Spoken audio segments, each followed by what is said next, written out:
링 비디오 https://downsub.com/ 물음표 URL 등호 https://www.youtube.com/watch 물음표 v 등호 유의로 에듀표임디지. 실제로 시어머니와 좋은 관계를 맺고 있는 사람이 몇 명이나 됩니까? 시어머니와의 관계가 좋지 않은 것을 고려하면 그것에 대해 종종 궁금해했습니다. 메리 오해하지 마세요. 사실 저는 메리를 싫어한 적이 없습니다. 그녀와 함께 있었지만 결혼 초기부터 메리는 내 남편의 모습을 망쳐 놓으려고 내 의도를 굽혔고 나는 4년 전에 결혼했습니다. 우리는 서로 친구를 통해 만났고 3주년 데이트부터 바로 숨겼습니다.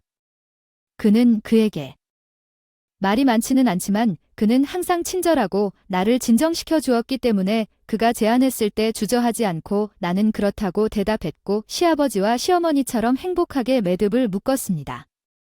가족 모임 때 특별한 생각은 없었어요. 대화는 항상 즐거웠어요. 비방 같은 말은 안 했어요. 그냥 건강한 거리를 유지하고 사이좋게 지내자고 생각했어요. 그러더니 결혼 후 첫 크리스마스가 왔고 그때 드라마가 시작됐어요. 아직 많이 보여주지 못한. 딸을 임신 중이었는데 첫 임신이라 편하게 지내려고 했는데 명절을 맞아 시댁에 도착하니 메리가 바로 크리스마스 저녁 준비를 하라고 시켜주셨어요. 남편은 시아버지 밥이랑 술 마시느라 바빠서 내가 어떻게 대접받는지 눈치채지 못했다. 메리는 나에게 요리를 시키고 청소도 하고 쉬지 않고 뛰어다녔는데 아기 때문에 쉬려고 하면 그냥 앉아서 뭐 하냐고 하더라. 거기에서 당신은 임신했다고 해서 당신이 긴장을 풀 수 있다는 것을 의미하지. 그녀는 나를 다시 일어서서 계속 명령했습니다. 나는 그녀의 모든 지시를 따랐지만 다음 명령은 즉시 이루어졌습니다. 연휴 동안 휴식을 취하기 위해 시댁에 처음 방문했을 때 차로 돌아올 때 이렇게 지칠 줄은 몰랐습니다. 완전히 지쳤습니다. 남편이 메리와 나 사이에 무슨 일이 일어나고 있는지 알아차렸어야 했고 그것은 좌절스러웠습니다. 그 사람은 신경 쓰지 않는 것 같았지만 밥과 이야기하고 술을 마시는 즐겼기 때문에 아마도 나에게 관심을 기울이지 않았을 수도 있습니다. 다음 여름에 우리는 부모님 집에 갔다. 부모님은 내 시댁처럼 아파트에서 약 1시간 거리에 살기 때문에 몇 달에 한 번씩 방문하지만 시댁에서의 크리스마스는 연례 전통이 되었지만 방문에 대한 압박감이 있었다. 우리 딸이 태어난 후에는 더 자주 증가했습니다. 단지 딸을 보고 싶어 해서일 수도 있지만 저는 시댁에 갈 때마다 그것이 스트레스의 원인이었습니다. 긴장을 풀 수 없을 것이고 메리는 그럴 것이라는 것을 압니다. 항상 나에게는 어떤 일이 있어서 나는 내가 무슨 일을 하게 될지 너무 잘 알고 있었고 그것이 나에게 달려 있었다면 나는 가지 않았을 것이지만 내 딸은 아직 어렸고 아무것도 모르는 채 남편 뒤에 남겨둘 수는 없었습니다. 메리가 내 인생을 비참하게 만들고 있다는 사실을 전혀 눈치채지 못한 것 같았습니다. 알아차린 유일한 사람은 단발뿐이었지만 그는 시댁에 거의 눈에 띄지 않았습니다. 그는 메리에게 아무 말도 하지 않았습니다. 메리는 이것을 알고 있으므로 공개적으로 말하지 않습니다. 남편이 근처에 있으면 나를 괴롭히지만 밥이 거기 있으면 그녀는 게다가 나에게 식사를 준비하게 한 다음 남편과 밥에게만 밥을 주고 나중에 밥 먹자고 할 일이 있다고 하면서 비웃는다. 부엌에서 먹습니다. 우리 모두가 식탁에 앉아야 하는 상황이 발생하면 반찬 중 내 부분을 먹으며 엠마가 이것을 좋아하지 않는다고 말한 것을 기억합니다. 그래서 그녀가 주지 않았다고 말한 것을 기억합니다. 나한테 반찬을 주면 남편은 정말 놀란 표정으로 마음에 안 들었다고 할 거예요. 저는 정말 놀랐어요. 메리가 그에게 돌아서서 계속 확인해야 한다고 말해요. 엠마는 너무 까다로워서 말도 안 돼요. 편식도 잘하고 주어진 것만 먹는 편인데 메리의 미묘한 상대하는 게 귀찮아지기 시작했어요. 이틀 밤 동안 한 끼밖에 못 먹었거든요. 비상식빵이나 쿠키 등 시댁에 갈 때마다 그냥 부엌에서 먹곤 했는데 어차피 식사가 준비되어 있지 않아서 이걸 보고 메리가 음식을 가져가는 건 좀 무리이지 않느냐고 하더군요.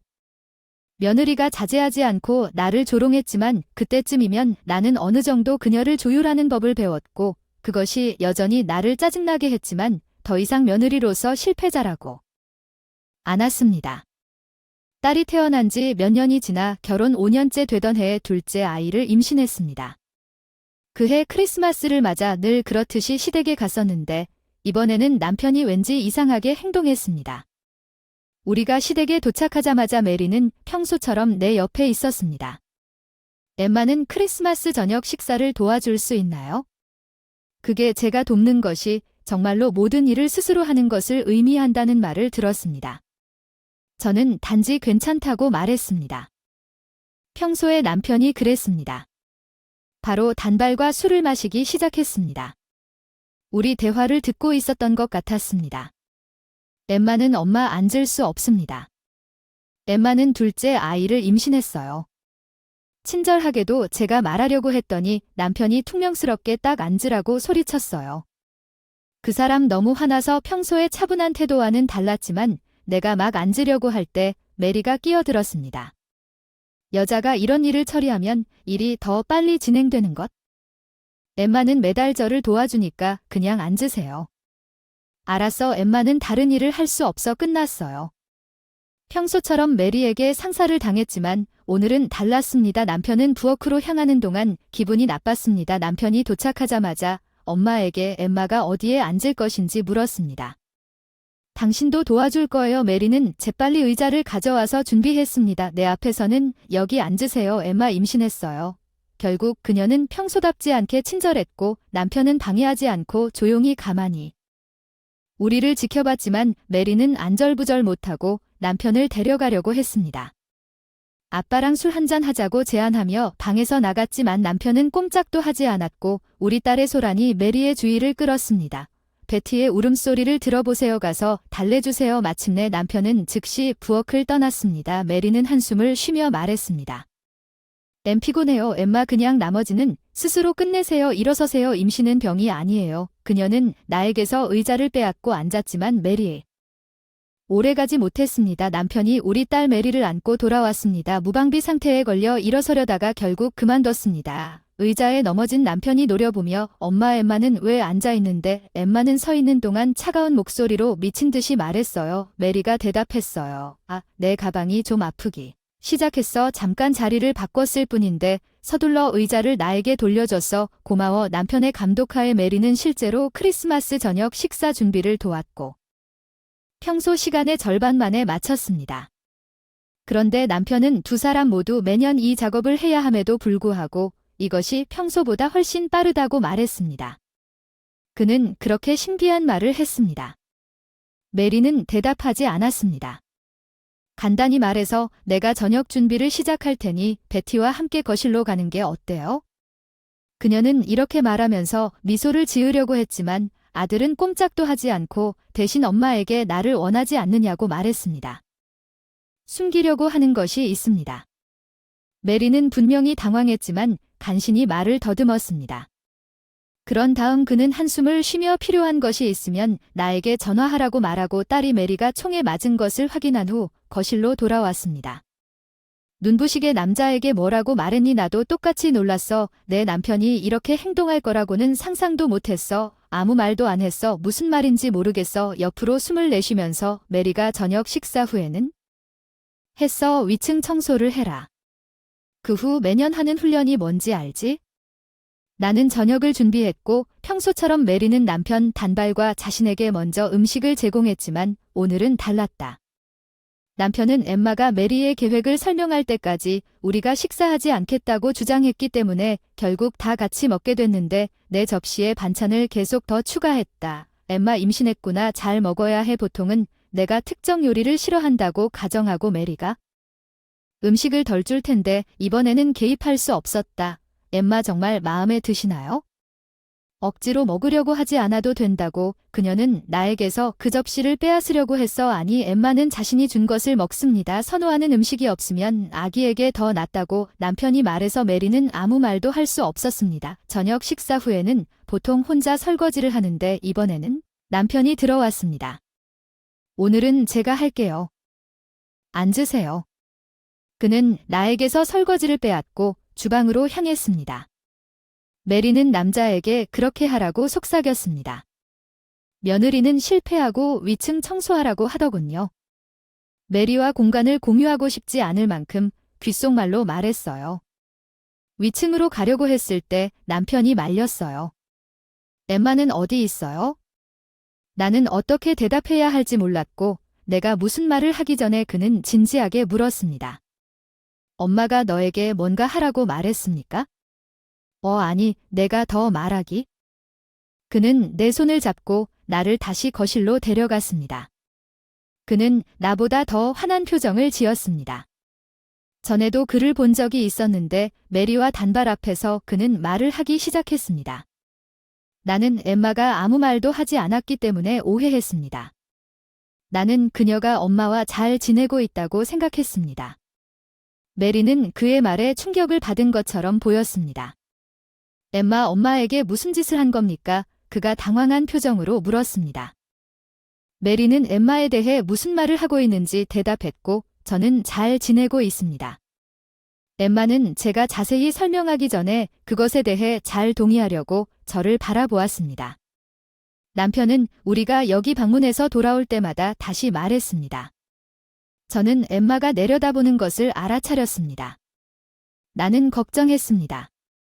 하지만 엄마는 항상 쾌활해 보였기 때문에 누르지 않았습니다. 엄마는 괴롭히지 않았습니다. 엠마 당신 메리의 얼굴이 화나서 얼굴이 붉어지나요? 나는 그런 한 적이 없습니다. 엠마가 불필요한 말을 했습니까? 그녀가 나에게 돌진했지만 남편이 충분히 개입했습니다. 엠마 부모님은 항상 잘 대해주셔서 엄마도 친절할 줄 알았는데 엄마는 여기 올 때마다 엠마가 불쌍해 보여요. 부모님 집에 있으면 조금 불편할 수도 있겠지만 그렇죠. 어쨌든 나는 그녀의 부모님 집에 있을 때 결코 불행하다고 느끼지 않았습니다. 그들은 정말 좋은 사람들입니다. 남편의 그런 모습에 눈물이 흘렀습니다. 나도 눈물을 안을 수 없었습니다. 눈에 띄게 불편해하며 엄마가 정말로 엠마의 부모님을 이렇게 대할 수 있냐고 말씀하셨습니다. 엠마를 잘 대해준다고 솔직하게 말할 수 있습니까? 바로 그 순간 단발이 일어나서 우리에게 사과했습니다. 엠마 미안합니다. 메리가 당신과 멀어진 것도 알아차렸지만 저는 그러지 않았습니다. 아무 말이라도 나도 똑같이 잘못했어. 내 남편이 메리 엄마에게 말을 해서 정말 미안해. 엄마 엠마에게도 사과해야 하고 모든 것이 고쳐지지 않을 거라고 말해야 해. 시작이지만 메리는 나를 쳐다보지도 않을 거야. 이것을 보고 사과합니다. 남편은 깊은 한숨을 쉬며 엄마라면 괜찮다고 말했습니다. 우리는 다시는 이 집에 돌아오지 않을 것입니다. 메리는 충격을 받은 것처럼 보였는데 그건 불공평한 일인가요? 그녀가 그녀를 무시하고 간청한 것이 남편이 우리 물건을 싸기 시작했다는 것입니다. 메리 주체할 수 없이 흐느껴 울기 시작했지만 아무도 위로 아는 밥조차 위로하지 않았다 가자 엠마 남편이 우리 딸을 안고 메리라고 부르며 바닥에 쓰러져 울었고 밥은 그 어색한 분위기에 그 자리에 머리를 숙이고 그 이후로 우리는 시댁을 떠났다. 메리는 남편에게 여러 번 전화를 시도했지만 그녀의 번호를 차단했습니다. 그는 부모님 집과의 모든 연결을 끊고 돌아오지 않았습니다. 대신 우리는 처음에 부모님을 더 자주 방문했습니다. 방문했지만 남편이 종종 엠마 부모님은 정말 분들이라고 말할 때마다 우리를 따뜻하게 맞아주었습니다. 제가 부모님 집에서 겪었던 힘든 시간들에 대해 남편이 죄책감을 느끼는 것 같지만 더 이상 걱정하지 않습니다. 이제 우리는 스트레스를 받지 않습니다. 결국은 거기 가지 않게 되었어요. 그때 남편의 행동 덕분에 지금의 행복을 빚지고 있어요. 앞으로도 정말 감사합니다. 남편, 딸, 부모님과 함께 행복한 추억 많이 만들고 앞으로도 행복한 길을 걷고 싶습니다. 이름은 앨리스입니다. 저는 보육원에 근무하고 있습니다. 최근에 남자친구인 톰과 약혼을 해서 처음으로 그의 부모님 댁을 방문했습니다. 톰은 명문대학을 졸업하고 유명 기업에 근무하고 있습니다. 그 사람 똑똑하긴 한데 동료들한테도 존경받는 사람이구나, 늘 존경하는 사람이구나. 그 사람 아버지가 우리 딸 낳은 적 없다고 우리 결혼을 환영해 주셨는데 미래의 시어머니께서 기뻐하실 텐데 괴로웠어요. 옆에 앉은 미래의 시어머니가 속상한 것. 내가 지켜보고 있는데 갑자기 화난 듯이 얼굴을 찡그린다. 너 고등학교도 졸업 안 했다고 들었는데 우리 톰도 졸업한 엘리트구나. 명문대 출신인 당신은 내가 엘리트와 당신 같은 지위의 사람 사이에 결혼을 승인할 줄 알았는데 그녀가 시어머니를 모욕하기 시작했을 때 나는 깜짝 놀랐습니다. 당신은 어떻게 그런 말을 할 수 있습니까? 당신은 정확히 앨리스에게 무례한 것입니다. 엄마, 당신의 학력은 중요하지 않아요. 그의 아버지는 미래의 시어머니에 맞서 저를 옹호했지만 이것은 미래의 시어머니를 더 화나게 할 뿐인 것 같았습니다. 어머니가 걱정하는 것은 당연하지 않나요? 아들의 미래, 배우자의 교육과 직업에 대해 아이들은 어머니의 DNA를 물려받지 않습니까? 저는 훌륭한 청바지를 남기고 싶지 않습니다. 시어머니가 제가 고등학교 중퇴하는 것을 승인하지 않을 것 같았습니다. 그녀는 자녀의 우수성을 보장하고 싶었기 때문에 어떤 사람들은 학력에 집착하고 부모들은 교육에 대해 깊은 관심을 갖고 있는 것이 사실이지만 단지 고등학교를 중퇴했다는 이유만으로 반대하는 것이 슬프게 느껴졌습니다. 실제로 내가 그렇게 하지 않은 이유가 있었습니다. 고등학교를 졸업하지 못했습니다. 아버지가 교통사고로 돌아가신 후 한부모 가정에서 자랐습니다. 어머니는 몸이 약하셔서 저와 쌍둥이 여동생 엠마를 키우시느라 힘드셨습니다. 어머니의 짐을 덜어드리고 싶어서 중학교를 졸업하고 지금부터 일을 시작했습니다. 나는 고등학교 졸업장을 받기 야간 학교에 다니고 있습니다. 나는 돈을 저축하고 있으며 내가 원하면 대학에도 갈 수 있습니다. 톰은 이를 지지하고 심지어 내 대학 교육비를 지불하는데 도움을 주겠다고 제안했습니다. 톰은 내 가정 환경을 이해하고 내가 원한다면 그 사람이 내 대학 학비를 지불해 줄 것이다. 톰은 정말 친절한 사람이고 그것이 내가 그 사람과 결혼하기로 결정한 이유 중 하나이지만 미래의 시어머니는 이것을 싫어하는 같다. 톰은 외동 아들이므로 우리는 살 것이다. 장래에는 부모님과 함께 살겠지만 시간이 좀 지나면 어떻게 될지 조금 걱정이 된다. 이때 장래의 시댁으로 이사하게 되었는데 결혼식이 한 달밖에 남지 않아 결혼식 날이 다가오고 있었다. 최종 점검을 위해 결혼식 장소를 더 많이 다녀야 했습니다.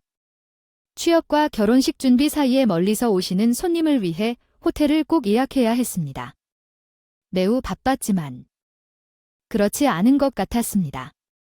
오늘 기분이 너무 좋아서 화장을 하고 행사장으로 가는데 갑자기 어머 대체 뭐 입고 있는 거야? 라고 외쳤다. 시어머니가 내 옷을 보고 흐릿하게 소리를 지르며 향하려 한다. 그래서 내가 옷을 차려입고 행사장에 가는 게 불만인지 아니면 그냥 기회를 엿먹이는 걸 싫어하든 옷을 차려입어야겠다고 생각했어요. 그냥 남자 끌어들이려고 그렇게 옷 입는 거 아니냐, 정말 배려심 없는 여자야. 사람은 그냥 행사장에 가는 대신 남자를 만나기로 했을 뿐이야. 할 말을 잃었어. 내가 톰을 만나기로 했다고 했어. 장소와 의심이 생기면 물어볼 수도 있었지만 내가 남자를 만나는 줄로만 알았는데 다음 순간 시어머니가 엉뚱한 짓을 하셨다. 준비하느라 시간을 너무 많이 썼는데 머리가 엉망이어서 못 나가고 고쳐야 했는데 헝클어진 머리를 보시고 시어머니가 밝게 고칠 필요가 없다고 하셔서 이 머리가 잘 어울린다고. 고등학교 중퇴 불쌍한 너 같은 여자, 결혼식 머리는 이렇게 해야지. 이미 늦었으니 빨리 머리를 다듬고 톰이 기다리고 있던 장소로 향했다. 톰은 장소 입구에서 나를 기다리고 있는 것 같았다. 내 풀죽은 표정이 걱정돼 아까 있었던 일을 말해야 하나 고민했지만 식을 논의할 즈음에 그렇게 우울한 얘기를 하는 건 좋지 않다고 생각해서 어느 날 그 시간에는 톰에게 말하지 않기로 했다. 결혼식 시간이 거의 다 되었는데 시어머니가 갑자기 이런 제안을 하셨습니다. 앨리스 엄마는 멀리 사시는데 오시기 힘들겠고 호텔비도 마련해야 할 텐데 왜 안 하시나요? 우리 집에 묵어라. 톰과 나는 시어머니의 갑작스러운 제안에 둘 다 놀랐다. 만약 호텔비를 절약할 수 있다면 어머니는 기뻐하실 것이고 우리 가족 간의 교류도 촉진될 것이다. 톰은 어머니에게 시어머니에 대해 물어보라고 제안했다. 시어머니의 제안에 물었습니다. 어머니는 시어머니의 제안에 매우 기뻐하셨고 그날 쌍둥이 여동생 엠마도 오기로 결정했습니다. 처음에는 시어머니가 이런 제안을 하는 줄 알았습니다.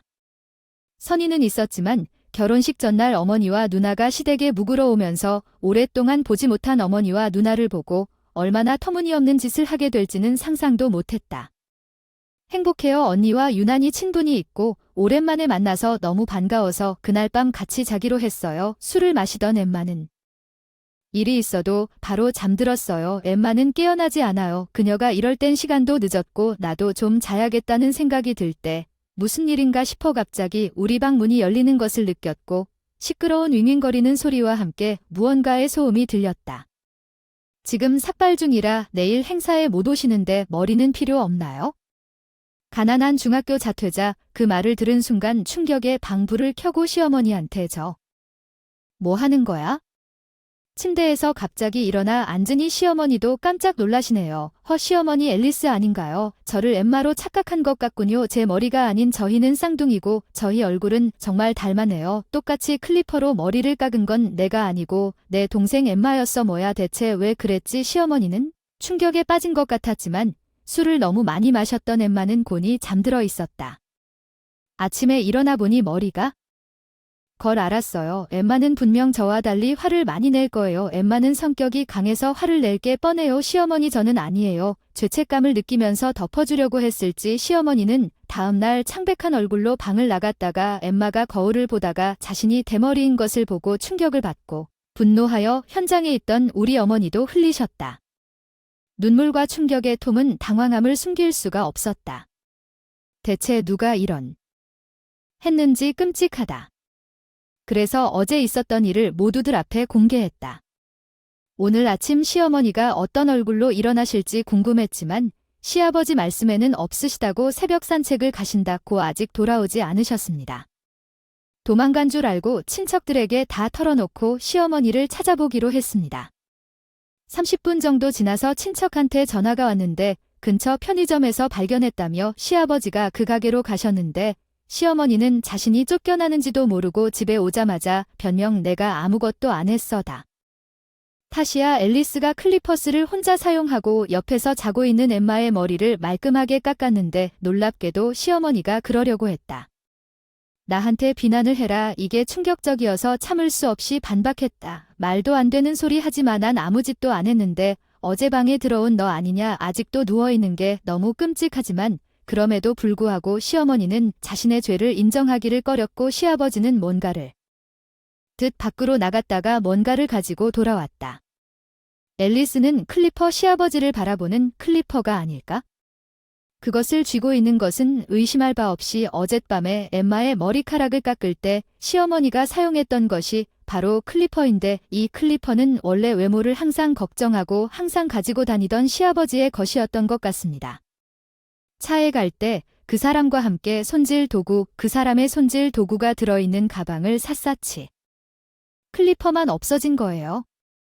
이 클리퍼에 갈색 머리가 있으면 항상 차 열쇠를 침실에 두고 가요. 전화가 엄마인 게 확실해요. 시아버지가 클리퍼 안에서 클리퍼를 분해하기 시작했다고 하는 것은 의심할 여지 없이 갈색 머리였다고 합니다. 엠마의 머리였을 것입니다. 어둠 속에서 서둘러 나가야 했기 때문이었을 것입니다. 안에 있는 머리카락을 제대로 처리하지 못하고 남은 머리카락이 시어머니에게 나타났습니다. 법은 무릎을 꿇었다. 앨리스는 잘못이야. 중학교 중퇴에 가난함에도 불구하고 똑똑하게 톰을 속였어. 톰은 꼭 포기하길 바랐어. 가장 화를 낸 시어머니의 이기적인 말에 역겨웠어. 엠마가 머리를 삭발했다는 말을 들었습니다. 사정은 상관없어요. 어떡할 건가요? 이대로 결혼식에 참석할 수 없다. 엠마의 불평을 듣고 시아버지가 지인에게 전화를 하셨습니다.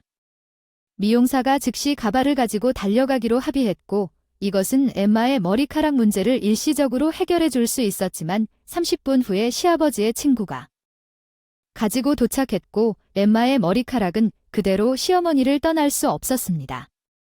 이제 처음에는 아름다웠던 시아버지는 엠마처럼 시어머니의 머리를 밀고 싶다고 생각했지만 만족스럽지 않아 참석자들 앞에서 시어머니의 잘못을 폭로하기로 결정했습니다.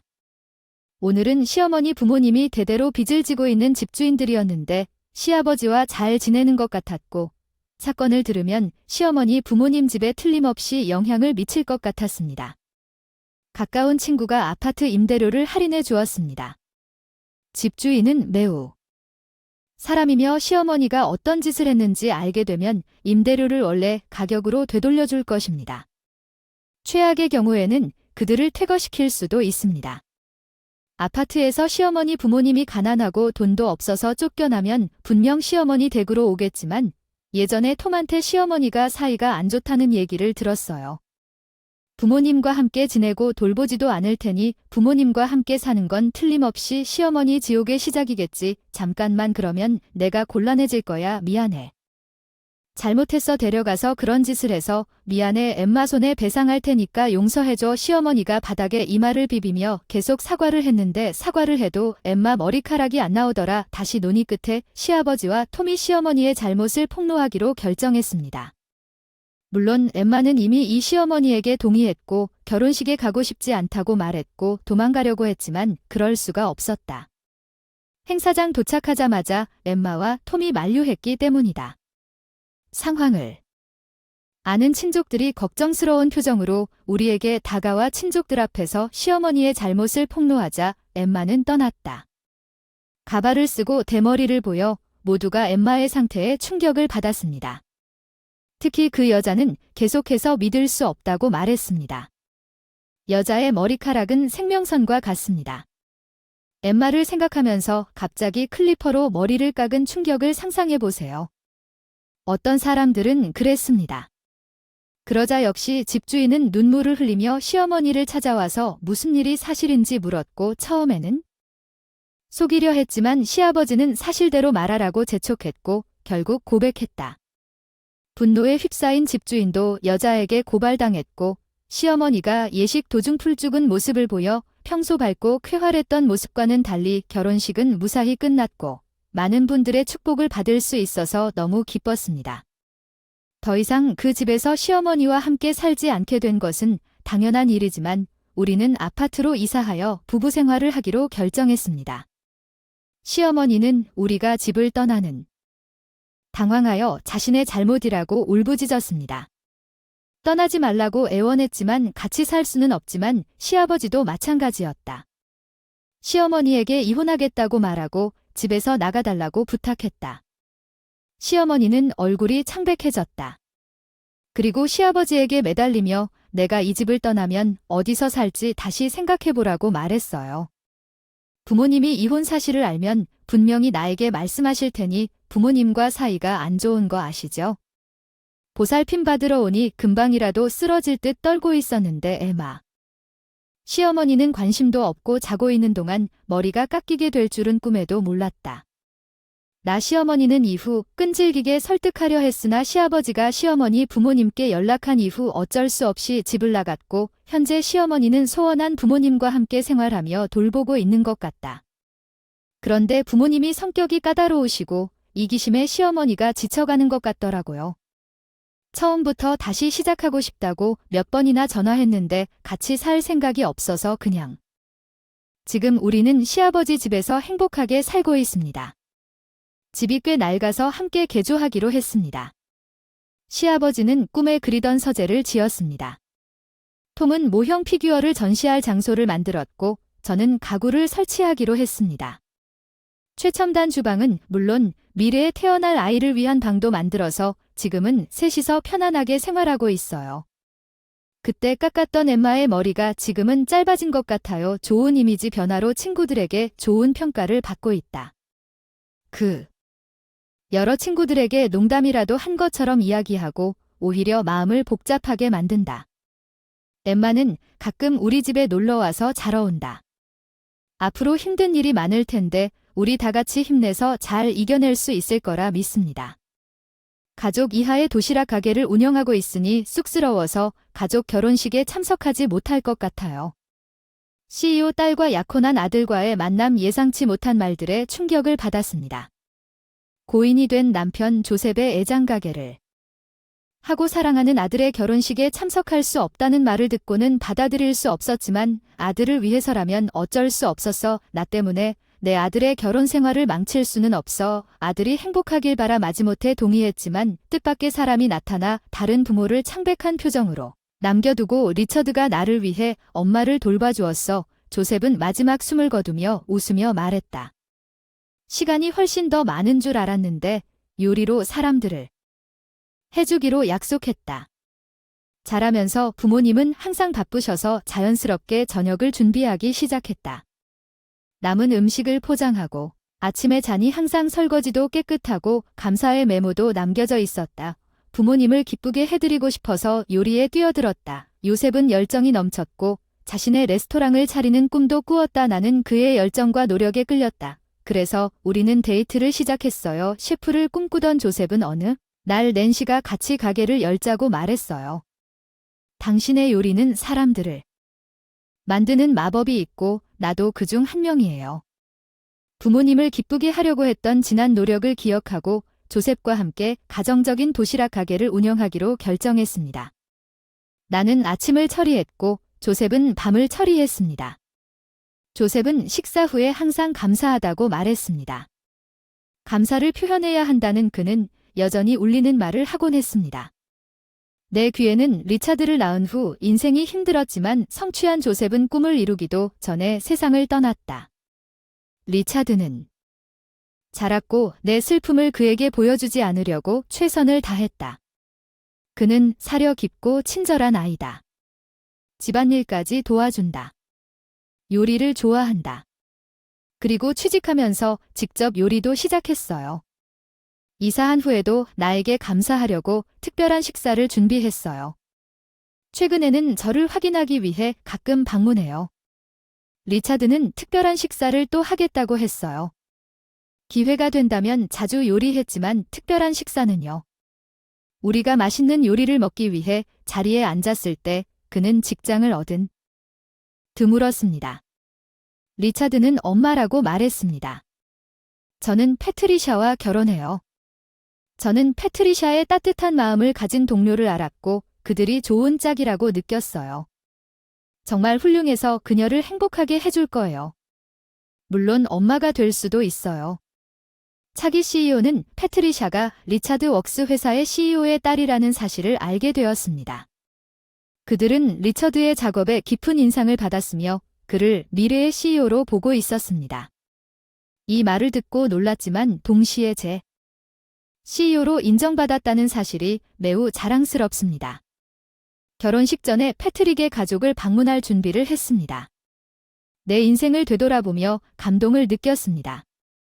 우리를 맞이한 윌리엄 스미스와 엘리자베스는 리처드에 대한 칭찬 외에는 아무것도 없었습니다. 테이블은 다양한 요리로 가득 차 있었고 주방에서 개인 셰프가 바쁜 모습을 볼 수 있었습니다. 리차드가 그의 업무와 회사의 미래에 대해 우리는 그를 신뢰할 수 있는 사람으로서 정말 탁월했습니다. 우리는 항상 리차드와 완벽한 짝이라고 생각했습니다. 우리는 그들이 결혼한다는 소식을 들었을 때 기쁨의 눈물을 흘렸습니다. 리차드의 미래를 기대합니다. 조금 수줍은 단호하게 패트리샤와 함께 행복한 가정을 꾸리겠다고 다짐했습니다. 준비할 게 있어서 패트리샤와 저는 잠시 나갈 테니 장난스러운 미소를 지으며 방을 나갔고 자부심과 따뜻함이 뒤섞인 느낌이 들었으니 낸시는 언제 계실까요? 너네 도시락 가게는 그 사람들이 떠난 뒤 그만둘 생각이었어. 엘리자베스의 말투가 달라진걸. 그만둬. 잘 그만둔다고 한 적 없어. 돈도 별로 안 벌고 왜 그런 도시락 가게를 계속 운영하는지 내 귀가 저 도시락이라니 믿을 수가 없었어. 가게는 나와 내 고인이 된 남편 조셉에게 소중하다고 왜 그런 말을 하는 거죠? 글쎄요. 특별한 것을 제공하는 것은 아니고 스미스 가족이 수백 명의 직원을 보유한 대기업을 소유하고 있습니다. 우리는 리차드와는 잘 어울리지 않았지만 우리는 그 가족이 작은 마을에서 도시락 가게를 운영한다는 사실을 받아들일 수 없어요. 우리는 당신이 그만두는 줄 알았는데 그래서 우리는 결혼 계획을 추진했습니다. 쇼핑 리차드가 결혼하지 못한 이유 왜 우리 사업 규모가 내 아들의 결혼에 영향을 미칩니까? 객관적으로 말하면 중요한 차이입니다. 엘리자베스가 옳습니다. 우리 미래 CEO의 가족이 오래된 도시락 가게를 운영한다고 사람들에게 어떻게 알릴 수 있습니까? 그냥 도시락 가게라서 엘리자베스가 말에 콧방귀를 뀌며 최후의 일격을 가했다. 그 도시락 가게 때문에 우리 가족도 당황스러울 정도로 가게를 계속하면 결혼식뿐만 아니라 결혼식도 참석하지 못할 것이다. 리차드와의 관계도 끊고 리차드가 내 마음속 깊은 곳에 새겨진 말을 막을 생각입니까? 나는 공허함과 분노가 뒤섞인 마음에 압도되었습니다. 리차드가 행복을 찾은 것이 기뻤습니다. 그는 나의 자랑이자 기쁨입니다. 쇠도우에서라도 결혼해라. 쇠도우에서 리처드의 멋진 모습을 내가 왜 하는가? 내 입으로 한 말인데 솔직히 내 뇌가 따라가지 못해서 미안하지만 내가 쇠도우에 있어도 리차드와 패트리샤가 의심스럽다고 생각할 수도 있습니다. 긴급 상황이 발생하여 참석할 수 없다고 말할 것입니다. 바로 그때 리차드와 패트리샤가 방으로 돌아오면서 목소리가 들리기 시작했습니다. 내가 윌리엄 스미스에게 양보하면 그는 곧 돌아올 것입니다. 그리고 엘리자베스의 요구는 이 둘이 행복하게 살 수 있다는 것. 나만 참으면 다 잘 거야. 낸시만 하면 어떻게 될 것 같아.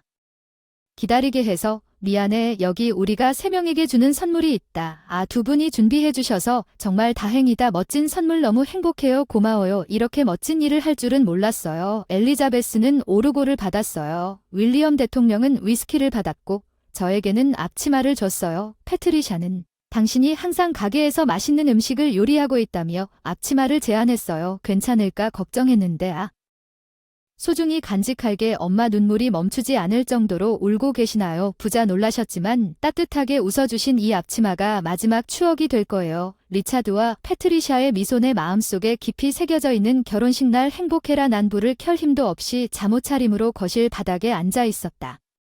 결혼식 얘기를 신나게 하는 리처드와 어떻게 대화해야 할지 몰라 진부한 말밖에 할 수 없었다. 준 앞치마를 꽉 쥐고 연합을 축하했다. 다음 날 하염없이 눈물이 흘렀다. 끊임없이 울리는 초인종 소리에 잠에서 깨어났다. 나는 그 사람이 리차드라는 것을 즉시 알았고 실제로 그 사람이었고 패트리샤는 그들의 새로운 삶의 첫날에 그와 함께 있었습니다. 그들은 내가 문을 열자마자 우리 집까지 왔습니다. 리차드는 불안을 숨길 수 없어 엄마에게 뭐라고 말했어요? 낸시가 결혼식을 잊지 않을 거라는 걸 알았기 때문에 우리는 걱정했다. 낸시가 내가 한 때문인가? 그들의 얼굴은 그들이 느껴야 할 행복과는 극명한 대조를 이루었다. 나는 그가 기대하지 않았던 행복을 느꼈다. 결혼식 다음 날 내 모습은 이렇습니다. 엄마 제발 그들의 표정을 통해 알아야 합니다. 설탕 코팅을 아무리 해도 소용이 없다는 걸 알았습니다. 들어와서 윌리엄 대통령과 엘리자베스 대통령이 나갔을 때 나에게 했던 말을 모두 말했어요. 모든 것을 공개해도 괜찮을까 싶었지만 멈출 수가 없었다. 리처드의 점차 긴장됐지만 패트리샤는 가장 충격을 받은 것 같았다. 이게 뭐지? 어떻게 그런 끔찍한 말을 할 수 있냐고 낸시. 믿을 수 없을 만큼 눈물이 흘렀다. 패트리샤의 눈이 크게 뜨였다. 분노, 슬픔, 놀람 섞인 낸시. 부모님께 어떻게 사과해야 할지 모르겠어. 너무 미안해. 그만해. 패트리샤 넌 잘못한 게 없어. 결혼식 다음 날 아프게 해서 미안해. 엄마 말해줘서 고마워. 우리 리차드는 침착하게. 며칠 후 패트리샤는 다음 날 다시 초인종이 울려 집을 떠났습니다. 리차드일까요? 나는 문을 열었고 윌리엄 대통령과 엘리자베스가 거기 서 있는 것을 보았습니다. 당신은 당신의 게임을 얼마나 많이 했습니까? 화가 나서 소리친다. 무슨 일이야? 여기 와. 소리 지르다. 소리 지르다. 이웃을 방해한다. 우리는 이웃에 대해 걱정하지 않는다. 당신이 모든 것을 망쳐놓은 것 같다. 당신이 모든 것을 망친 것 같다. 당신이 말하는 것이 패트리샤와 리처드의 집을 가득 채웠나 봐요. 말도 안 되는 소리로 머리를 싸매다 리차드는 사직서까지 제출했지. 그렇지. 패트리샤는 우리와의 관계를 끊는 것에 대해서도 이야기하고 있어. 내가 편성한 건 아니지. 내가 이걸 요구한 적도 없고 내가 편성한 것도 없었어. 이게 바로 리차드의 단호한 표정이 의미하는 바였어. 안도하면서도 상황을 어떻게 처리해야 할지 고민 중입니다. 사실대로 말했어요. 그들을 조작했다고 비난하지 마세요. 그들은 결정한 것 같아요. 게임을 그만두세요. 나도 같은 말을 하고 싶습니다. 이게 무슨 짓을 하는 겁니까?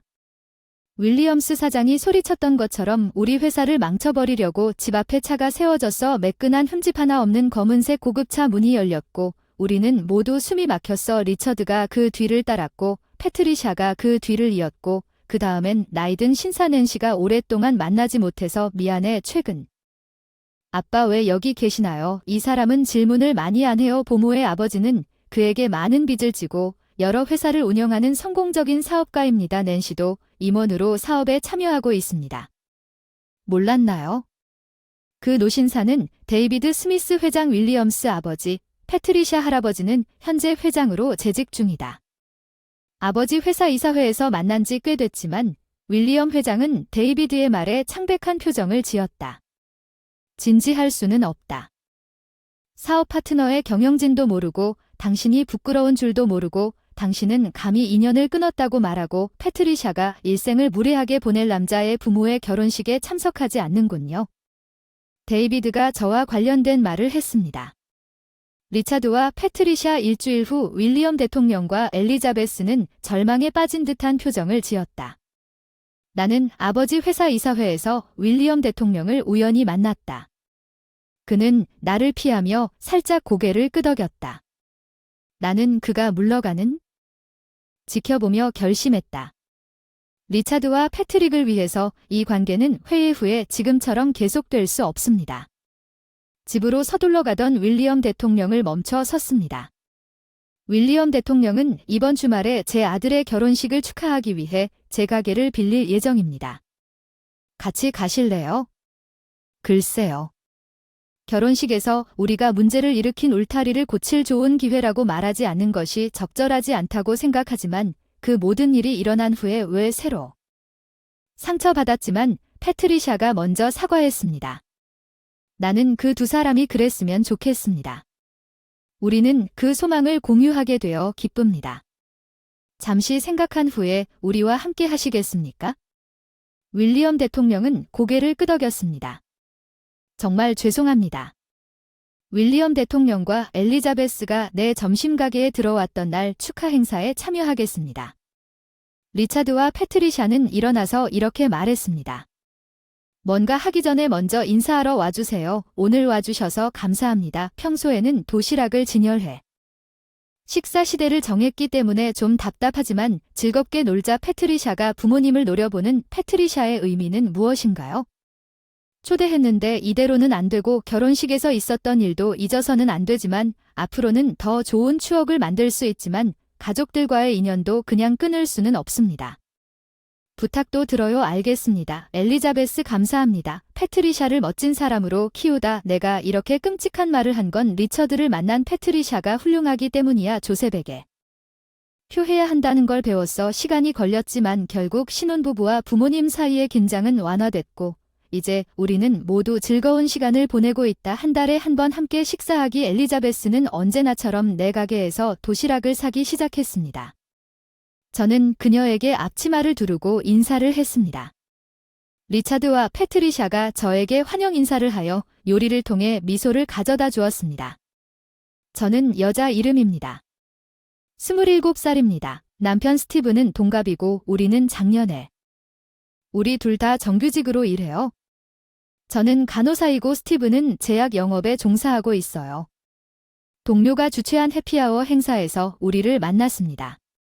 저는 술을 좋아해서 그날 저녁 퇴근 후 칵테일이 특히 맛있었습니다. 전에는 그날 밤에 우리가 처음으로 술에 대한 선호도를 이야기했고 만날 때마다 잘 맞았고 재미있고 편안해서 내 생일에 데이트를 시작하는데 그리 오랜 시간이 걸리지 않았어. 스티브는 자신의 감정을 고백했고 공식적으로 커플이 된 우리가 가장 좋아하는 데이트에는 좋은 음료를 제공하는 숨겨진 체육관을 찾는 것이 포함됩니다. 나는 와인을 좋아하고 스티브는 술을 좋아합니다. 관계가 발전하면서 서로에게 새로운 것을 가르치게 되면서 우리의 서로 다른 취향은 실제로 재미를 느끼게 됩니다. 그때부터 결혼에 대해 생각하기 시작했습니다. 나는 스티븐의 배경에 대해 배웠습니다. 그의 부모는 그가 어렸을 때 이혼했고 그는 그의 아버지를 전혀 알지. 그는 미혼모 밑에서 자랐고 그들은 매우 가까웠습니다. 스티브는 그의 가족 집에서 한 번도 이사한 적이 없습니다. 그것이 결함이거나 얼마나 많은지를 보여줍니다. 그는 가족을 소중히 여깁니다. 나는 사랑에 눈이 멀곤 했는데 그 당시에는 그것을 긍정적인 거래로 여겼습니다. 스티브는 친절하고 놀라울 정도로 잘생겼습니다. 어떤 결점도 찾을 수 없었습니다. 완벽한 남자와 결혼한 것이 행운이라고 느껴서 겁이 났습니다. 전혀 몰랐습니다.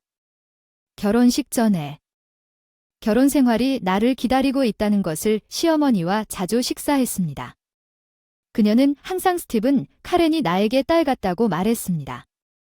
그녀가 빨리 그녀와 결혼하도록 내버려 두지 마십시오. 나는 항상 스티븐에게 듣고 행복하다고 말했습니다.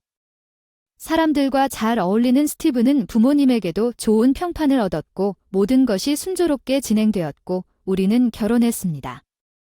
우리 둘 다 관심의 중심에 있는 것을 좋아하지 않아서 결혼식 후에는 큰 결혼식을 치르지 않았습니다. 이사 처음으로 집 밖으로 나갔지만 엄마가 걱정되어 우리는 집에서 도보로 10분 거리에 있는 아파트를 선택했습니다. 돌이켜보면 그것은 실수였지만 이제는 너무 늦었습니다. 결혼식 후에 나를 변화된 딸처럼 대해주려고 그녀는 나를 필멸의 원수처럼 대하기 시작했고 매일 방문하기 시작했습니다. 나는 스티븐에게 부드럽게 말했습니다. 당신의 엄마가 매일 방문해 주셔서 감사하지만 마음이 편하지 않습니다. 그녀에게 자주 오지 말라고 부탁해도 될까요? 근무일. 대답했어요. 왜 이제 우리는 가족이에요. 엄마는 외로워요. 그녀는 말하기를 좋아하고 혼자 있는 것을 싫어해요. 내 집에도 있다는 것을 당신이 더 이해해줬으면 좋겠고 나는 그녀에게 말할 수 없습니다. 스티븐은 내 의견을 받아들이지 않습니다. 그날부터 그의 예상치 못한 반응에 놀랐습니다. 스티븐은 내가 그의 어머니에 대해 언급할 때마다 기분이 나빠졌습니다. 어머니는 말다툼을 피하기 위해 참기 시작했습니다. 어느 날 스티븐이 그녀에게 스페어 키를 어느 날 집에 왔는데 묻지도 않고 부엌에서 요리하는 시어머니를 발견했어요. 제 공간에 그녀가 있는 걸 보고 깜짝 놀랐어요. 시어머니 뭐 하세요? 시어머니 묻지 않고는 여기 들어올 수 없어요. 시어머니한테 물어보지도 않고 반박 냉장고에 무슨 일이 일어나고 있는지 거의 비어 있어요. 이렇게 생명이 없는 냉장고는 본 적이 없어요. 요리도 하시나요? 맨날 델리 제품만 사신다고 하지 마세요. 더 이상 참을 수가. 매일 신선한 재료를 사요. 냉장고가 항상 교통체증처럼 꽉 차 있다고 들었는데 오늘은 재료만 샀다는 걸 관리할 수 있다는 게 인상적이네요. 물론이죠. 델리데이도 있지만 돈 아끼려고 요리도 하고 그나저나 요즘 델리 음식은 꽤 괜찮은데 한 번도 해보시지 마세요. 시어머니가 물러서지 않으셨어요. 말을 들을게요. 스티븐은 안 하는 게 좋을 것 같아요. 누가 만든지도 모르고 밥을 먹다 무능한 아내와 결혼하면 생기는 여자 분별력을 좀 더 가르쳐줬어야 했는데 불만을 토로하자 우리 사이에 불꽃이 튀었다. 멈출 수가 없었다. 쇼핑백 보이시죠? 시어머니 딜리 물건이 하나도 없어요. 나 바쁘니까 방해하지 말아주세요. 시어머니의 몸을 맡기고 뛰쳐나오니까 더 이상 손님도 아니잖아요. 얼굴 빨개진 스티븐에게 이것에 대해 말할 게 할 말이 더 있었는데 그녀는 떠났어. 내가 옳았다는 걸 알았어. 불편하긴 했지만 틀리지 않았어. 나쁜 느낌을. 냄비 구이를 요리하기 시작했고 스티븐이 집에 돌아왔다. 그 사람의 얼굴 환한 엄마의 갈라진 모습. 엄마에게 뭐라고 말했나요? 엄마가 울면서 전화했어요. 엄마가 바쁘기 때문에 도와주려고 했는데 어떻게 그렇게 잔인할 수 있어요? 나는 처음에 누군가의 집에 침입해서 당황한 게 아니에요. 만약 그렇다면 도둑이 그것을 깜짝이라고 부르면 용서받아야 합니다. 그렇죠. 당신이 그녀에게 창 열쇠를 주었기 때문에 일어난 일입니다. 우리 중 명이 집에 있을 때 그녀가 올 수도 있었을 텐데 그것은 불필요할 뿐만 아니라 침해적이기도 합니다. 내 사생활은 어떻습니까? 사과하려는 의도는 스티븐이 충격을 받은 것처럼 보였고 두 사람이 그냥 사이좋게 지낼 수 있도록 한마디만 해주세요. 그는 저녁도 먹지 않고 자신의 방으로 물러났습니다. 이 싸움으로 인해 우리가 거의 말을 하지 않은 다음 며칠 동안 스티븐이 더 사려 깊게 되기를 바랍니다. 참을 수가 없어서 저는 물어봤어. 앞으로는 어떻게 하고 싶은지. 소통하지 않는 관계는 싫다. 얘기하자 스티븐이 드디어 엄마가 후회한다고 했어. 어제 울었다고. 내가 절대 용서하지 못할까봐 걱정했는데 근본 원인은 내가 창을 준 거였어. 미안해 카렌. 스티븐이 내 약점이 드러난 것만으로도 충분하다는 것을 이해하는 한 시어머니에 대해서는 신경 쓰지 않았고 내 잘못은 내가 용서한 것임을 마음속으로는 알면서도 그를 스티븐 시어머니를 바로 불러서 기뻐서 달려왔다. 기분은 안 좋았지만 싸우기 지쳤어. 시어머니가 내 얼굴을 보자마자 기분 전환을 해주면 스위치가 된 것 같았어. 흥분했어. 아 정말 다행이야. 카렌이 다시는 나한테 말을 걸지 않을 거라고 생각했어. 너무 무리했다는 걸 알아. 그리고 다시는 그런 말을 하지 않겠다고 약속했어. 시어머니는 마치 고양이에게 말하는 것처럼 다정한 목소리로 말하기 시작했어. 왠지 기분이 안 좋아서 그 지갑에서 신비한 가방을 꺼냈어요. 어제 대학 동창을 만났어요.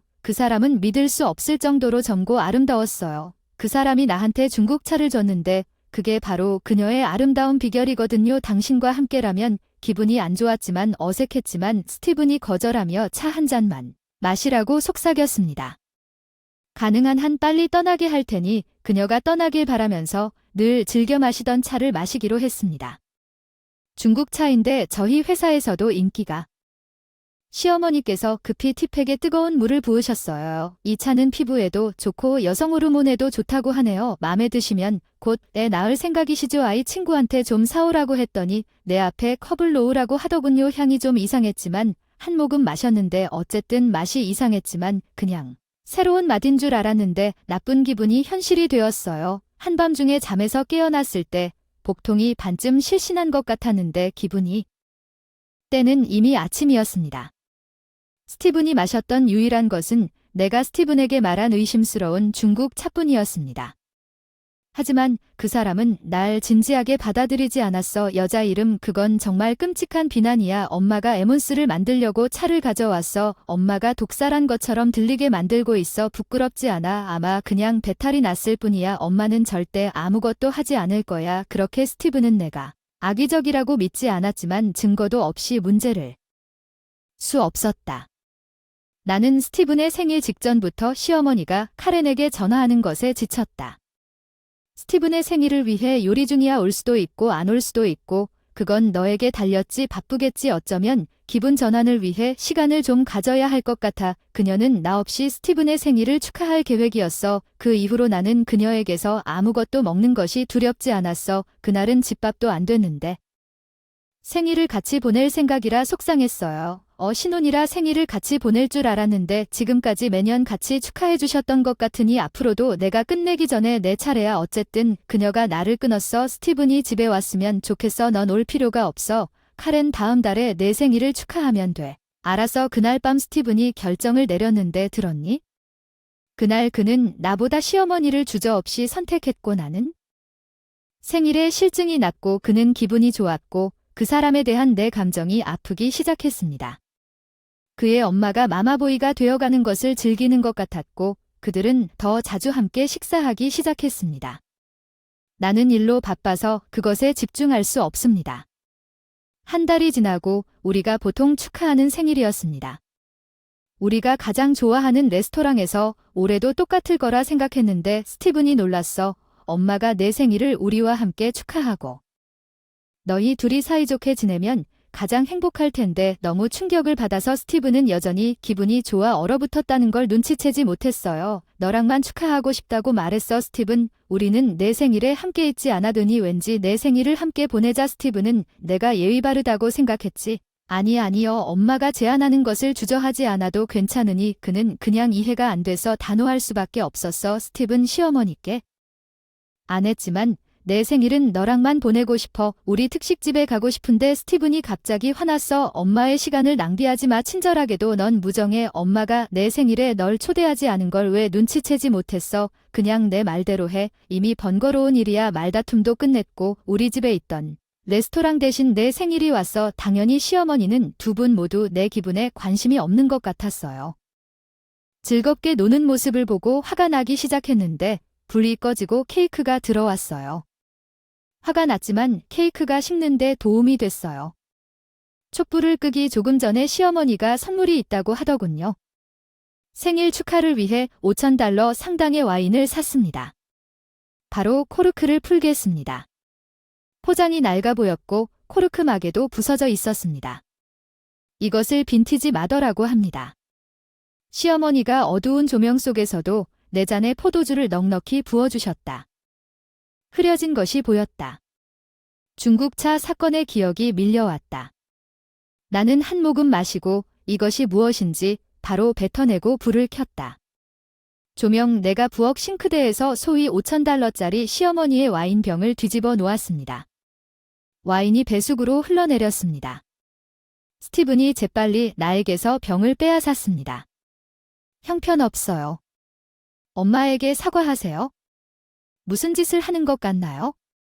분노로 가득 찬 얼굴이 무엇인지 알았다. 스티븐이 나를 노려보았다. 스티븐이 들고 있는 잔에 부었다. 이것을 마실 수 있니? 스티븐은 어리둥절한 표정을 지었지만 고집이 센 그 순간 한 모금을 마셨다. 시어머니가 스티븐 돈이라고 소리쳤다. 너무 늦게 마시지 말고 즉시 뱉어버렸습니다. 이 시어머니가 스티븐에게서 와인을 가져갔습니다. 충격받은 스티븐이 엄마에게 이 와인을 어디서 샀냐고 물었습니다. 우리는 불만을 제기해야 합니다. 이것은 사기입니다. 버릇없는 시어머니가 죄책감을 느끼며 와인이 우리 부엌 뒤편에 그냥 놓여있다고 하더군요. 50년 것 같아요. TV에서 매년 $1,000 가치가 오른다고 들었습니다. 빈티지 와인은 코르크를 자세히 보면 와인 쿨러에 제대로 보관되어 있습니다. 생각보다 더 손상되었고 흐리고 곰팡이 냄새가 났어요. 스티븐조차도 놀라움을 숨길 수 없었어요. 나를 괴롭히는 것은 시어머니가 술을 마시지 않는다는 거였어요. 아마도 그녀는 그것이 상했다는 걸 알았지만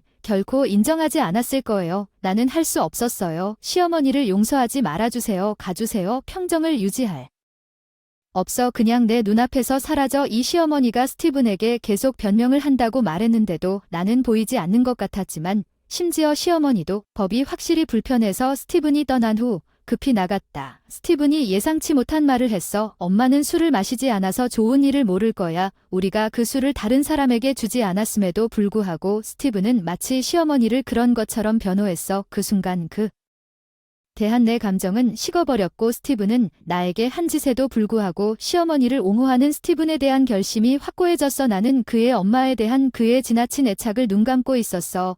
이제 이혼하고 싶어. 난 혹시 모르니 보관해 두었던 이혼 서류를 스탠에게 건넨 그가 왜 내가 얼마나 참았는지 스스로에게 물어보라고 했을 때 말문이 막혔다. 내가 얼마나 참았는지 아느냐고 묻자 그는 묻지도 않고 내가 이겼다며 깊이 사과했다. 그러지 마세요. 당신은 나에게 그 사람이 복수의 일을 고백하기 시작한 것입니다. 나는 불임이 의심되었지만 4명의 다른 여성에 대한 이야기를 듣고 충격을 받았습니다. 더 이상 의심하지 않았습니다. 그와 이혼하기로 결정했습니다. 사립 탐정이 필요하지 않았습니다. 우리가 논의하는 동안 그의 외도에 대한 증거가 많았습니다. 그는 갑자기 나 같은 멋진 남자와 이혼하면 후회할 것이라고 무뚝뚝하게 말했습니다. 스티븐은 바보처럼 그런 남자를 사랑한 어리석음에 역겨웠습니다. 여러 개의 외도와 마마보이가 되는 것이 더 컸습니다. 합병증을 피하기 위해 이혼할 이유가 충분하지 않아 비용이 많이 들더라도 변호사를 고용하기로 결정했습니다. 스티븐은 처음에는 이혼에 저항했지만 결국 자신의 실수가 얼마나 큰지 깨닫고 포기하여 사랑하는 엄마에게 돌아갔습니다. 직장 동료와 함께 있었고 어머니와 떨어져 있을 수 없어 강등되었습니다. 스티븐은 직장을 그만뒀습니다. 분명히 취업활동 중이지만 소문이 빠르게 퍼졌습니다. 직장. 여전히 공개되었기 때문에 같은 분야에서 일자리를 찾을 수 없습니다. 어머니와 헤어지지 못하고 오만하고 믿음직스럽지 못한 성격 때문에 결국 아르바이트를 하게 됐다. 오랫동안 일을 할 것 같지 않다. 알돈을 갚으려면 꾸준히 일해야 한다. 지금은 월급이 문제없이 들어오고 있으니 하자. 좋다고 부르세요. 나중에 알게 된 시어머니는 수집가였습니다. 스티븐의 집은 문자 그대로 난장판이었습니다. 결국 그들이 나를 결코 원하지 않았던 것도 스탠스는 이웃과 경찰에게 패가 되었습니다. 그 집에서 와인을 마신다는 생각에 개입해야 했기 때문에 여전히 속이 메스꺼워요. 스티븐은 자신의 쓰레기장에서 살 수 있고 사랑하는 시어머니와 함께 무작위로 아르바이트를 할 수 있습니다. 하지만 매일 괴로워하지 않는 게 더 행복해. 스티븐이 더 이상 내 직장에 오지 않을 테니 돌이켜보면 다행이다. 스티븐은 잘생겼지만 그 외엔 아무것도 아닌데 혼자 돈을 낸다는 건 한계 플러스인 것 같아. 이 사랑은 정말 눈이 멀었다는 걸 깨달았어요. 이번에 교훈을 얻었어요. 로맨스를 잠시 보류하고 싶어요. 내일에 집중하고 싶어요. 당신이 있는 곳도 잘 알지만 오늘 늦게까지 일해야 해서 무슨 소용이 있나요? 통금 시간에 일을 핑계로 남편은 늘 그랬듯이 나에게 소리쳤다. 결혼을 통해 나를 외로움에서 구해줬는데 세월이 흘렀고 그 남자는 사라진 지 오래다. 나는 그 남자가 언젠가는 남자에게 돌아오길 바라고 계속 믿었다. 그 사람은 마침내 내가 얼마나 틀렸는지 깨달았습니다. 당신 방식대로 하세요. 관계도 끊을 수 있습니다. 나는 당신의 노예가 아닙니다. 제 이름은 페넬로페입니다. 저는 30살입니다. 3년 전에 남편 알렉산더를 만났습니다. 나는 상실을 슬퍼하고 있었습니다. 당시 직장 동료의 초대를 받았던 부모님의 초대에 마지못해 파티에 가기로 동의했고 그곳에서 IT 전문가인 알렉산더를 만났는데 그 역시 거기에 것이 그다지 반가워 보이지 않았습니다. 나는 대화를 시작하려고 애쓰지는 않았지만 그날 밤은 업무 스트레스 때문인지 몸이 좋지 않아 평소보다 술을 많이 마셨다. 신선한 공기를 마시기 위해 밖으로 나갔다와 밖에서 쉬면서 확실히 너무 많이 마셨다. 뒤에서 물어봤어. 알았어. 알렉산더를 보러 돌아섰어. 미안, 공기가 좀 필요했을 뿐이야. 아프면 집에 데려다 줘도 괜찮지만 비는 내가 가져갈게. 이미 계산을 했으니 돈은? 괜찮으니 택시를 잡아줄 수 있겠니? 아니면 걸어서 갈 수 있겠니? 그때 그의 친절함에 반했고 어느새 나는 사랑에 빠졌습니다. 집에 태워다 준 덕분에 그를 저녁 식사에 초대했습니다. 돌아가신 부모님을 그리워하고 눈물을 흘리면서 우리는 더 가까워졌고 결국 부부가 되었습니다. 알렉산더 항상 부드러운 미소를 지으며 그 자리에 있었는데 그는 눈물로는 다시 돌아오지 못할 거라고 말하더군요. 페넬로페, 당신이 계속 울면 부모님이 쉬지 못하실 거라는 걸 알아요. 하지만 무슨 일이 있어도 제가 옆에 있을 땐 당신이 아니니까요. 더 이상 혼자. 페넬로페, 그러니 제발 더 이상 눈물을 흘리지 마세요. 알렉산더, 난 항상 여기 있을 거예요. 페넬로페, 그 말이 얼마나 위로가 됐는지 그 이후로 부모님 때문에 울지 않게 됐어요. 혼인신고를 위해 시청으로 향하는 동안 알렉산더와 더 많은 순간을 함께 할 수 기대했어요. 우리가 마지못해 파티에서 만났지만 그것이 나를 알렉산더로 이끌었지만 나는 아직 그의 진정한 색깔을 발견하지 못했습니다. 내가 가장 좋아하는 알렉산더의 진정한 성격. 첫 번째 힌트는 우리 결혼 후 약 6개월이 되었을 때 알렉산더가 갑자기 한영, 페넬로페는 할 수 있다고 말했습니다. 다음 달부터 생활비 좀 더 내줘. 뭐 더 냈어? 무슨 일이라도 있었나? 다음 달부터 아빠 엄마가 돈 보내줄 수 있냐고 물으셨어. 잠깐만, 루카스는 공무원 아니야. 그 사람은 수입이 안정적이야. 나도 완전히 이해하지는 못하지만 경제적으로 어려움을 겪고 있는 것 같아서 생활비를 조금이라도 보태고 싶다. 알렉산더가 갑자기 이런 요청을 했을 때 꽤 놀랐다. 그의 아버지 루카스가 그랬기 때문이다. 30년 넘게 공공기관에서 일하면서 월급도 유난히 높지 않고 힘들 정도로 낮지도 않은데 저와 시댁이 너무 힘들어서 불안하면서도 아들에게 기부를 할 정도입니다. 마지못해 알렉산더의 요청에 단호히 거절했고 나는 다음 달에 생활비로 $500를 추가로 투자하기로 결정했습니다.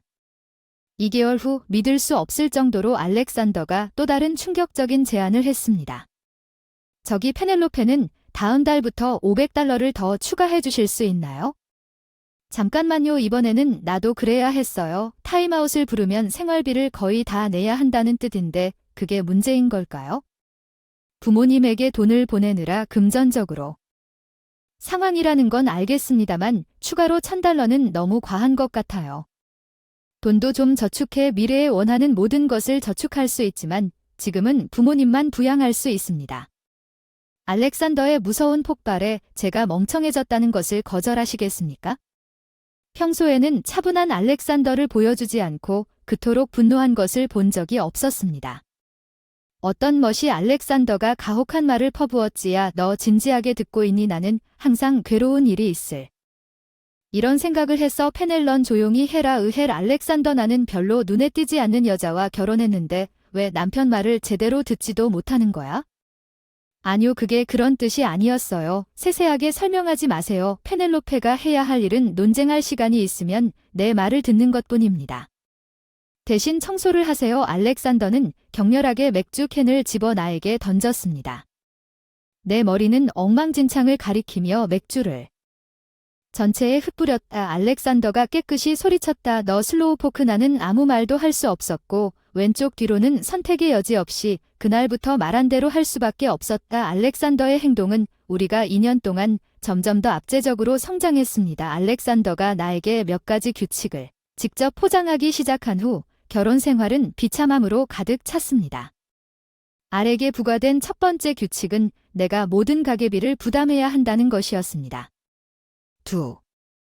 내 일정을 알렉산더의 일정에 맞춰 조정해야 했습니다. 알렉산더를 배웅하고 그를 집으로 맞이해야 했습니다. 매일 추가 규칙에는 킬러 계정을 기반으로 매일 식사를 준비하고 오후 6시까지 집에 오는 청소 및 세탁 작업이 포함되었습니다. 일이 얼마나 바쁜지에 관계없이 규칙은 거의 숨이 막힐 정도였습니다. 저도 풀타임으로 일하기 때문에 알렉산더에게 모든 시간을 바치는 것은 불가능합니다. 여전히 알렉산더를 화나게 하고 싶지 않기 때문에 바쁩니다. 어떤 사람들은 왜 내가 그냥 이혼하지 않는지 궁금해할 수도 있습니다. 그렇게 생각할 수도 있지만 나는 알렉산더가 어느 충실한 날 저녁 식사를 마친 후 예전의 친절한 남자로 돌아올 것이라고 여전히 믿었습니다. 나는 알렉산더가 자고 있다는 것을 확인하고 샤워를 했습니다. 나는 그가 잠든 후에만 샤워하라는 지시를 받았기 때문에 이것은 이렇게 되었습니다. 내 일상 거실로 돌아왔을 때 알렉산더의 가방에서 튀어나와 있는 것을 발견했습니다. 평소에는 알렉산더의 개인 소지품을 절대 만지지 않았지만 그날 호기심이 더 커져서 앞면에 있는 지불금이 담긴 봉투에 손을 뻗었습니다. 나는 변덕스럽게 급여 명세서를 꺼내어 금액을 확인했습니다. 1달러 4K. 급여 명세서에 따르면 알렉산더의 집으로 가져가는 급여는 한 달에 22일 근무일 기준 1달러 4K에 불과했습니다. 이 금액은 그렇지 않았습니다. 농담이 아니야. 알렉산더의 월급은 한 달에 불과합니다. 일을 할 때는 그렇지 않습니다. 나는 그가 부모님을 부양한다고 해서 1년 반 동안 생활비를 모두 충당했지만 이것이 진짜 이유였나요? 다음 날 알렉산더에게 직접 이야기하기로 결정했기 때문에 준비되지 않은 저녁 식사를 하고 알렉산더가 집에 도착하자마자 그가 집에 오기를 기다렸습니다. 바로 요점에 도달했습니다. 알렉산더 안녕하세요. 저녁은 어디에 있는지 이야기할 수 있나요? 집에 갈 때까지 준비하라고 했어요. 중요한 일에 대해 얘기해야. 중요한 일이 있어요. 당신이 그 일을 하고 있다는 게 사실이에요. 알렉산더 무슨 말을 하는 겁니까? 당신의 급여 명세서를 봤어요. 알렉산더가 집에 가져갈 수 있는 급여였어요. 한 달에 1,400달러는 IT 업무에 적합하지 않습니다. 좌절한 알렉산더는 깊은 한숨을 내쉬었습니다. 왜 내 물건을 훔쳐보는 건가요? 페넬로페, 소름 끼치네요. 기웃거려서 미안하지만 거짓말을 안 한 이유는 잘못 봤나 봐요. 아니 분명히 봤어. 내 월급은 1,400달러야. 난 충분히 먹었어. 그 사람이랑 저녁 먹으러 나갈 거야. 알렉산더가 거실에서 뛰쳐나오는데 현관문이 쾅 닫히면서 나를 다시 현실로 되돌리며 무슨 일이 일어나고 있는지 왜 숨기고 있는 거야? 수입이 있어서 우리가 파트너가 되어야 하는데 뭔가 해야 할 일이 있어서 시댁에 전화해서 진상을 알아보기로 했어요. 안녕 올리비아. 시어머니가 유쾌하게 대답했어요. 안녕 올리비아. 늦게까지 귀찮게 해서 미안해요. 페넬로페. 올리비아가 힘들어하는 것 같지는 늘 혼란스러운 것처럼 쾌활하게 들렸어요. 제가 직접 물어봤는데 당신과 루카스가 재정적 문제를 겪고 있는지 갑자기 왜 물어보셨어요? 우리에게 돈을 보낼 생각인 것 같나요? 아니, 그냥 걱정하지 마세요. 루카스는 좋은 직업을 가지고 있고 우리는 잘 지내고 있어요. 우리는 알렉산더에게서 돈을 많이 저축해뒀어요.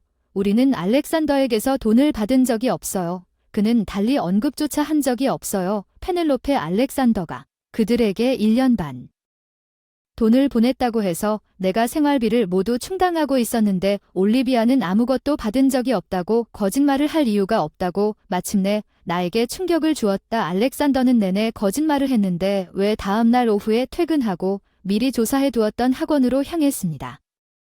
2주 뒤 퇴근 후 결과를 받으러 갔을 때 알렉산더에 대한 신원조사를 요청했습니다. 페넬로페가 진지한 표정으로 나를 바라보았다. 유감스럽게도 알렉산더는 IT 회사에 근무하지. 생각했는데 어디에서 일하는지 알았는데 관리인으로 여러 회사에서 청소를 할 수도 있겠지만 확실히 IT 전문가는 아닌 것 같다. 내 나쁜 감정은 사실로 밝혀졌습니다. 알렉산더가 나에게 자신이 일하는 곳에 대해 거짓말을 했습니다.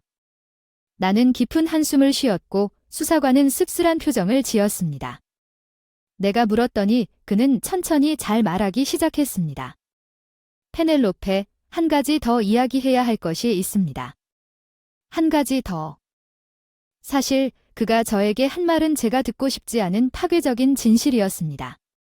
저는 조사 결과가 담긴 봉투를 가지고 여전히 충격에 빠진 채 집으로 향했습니다.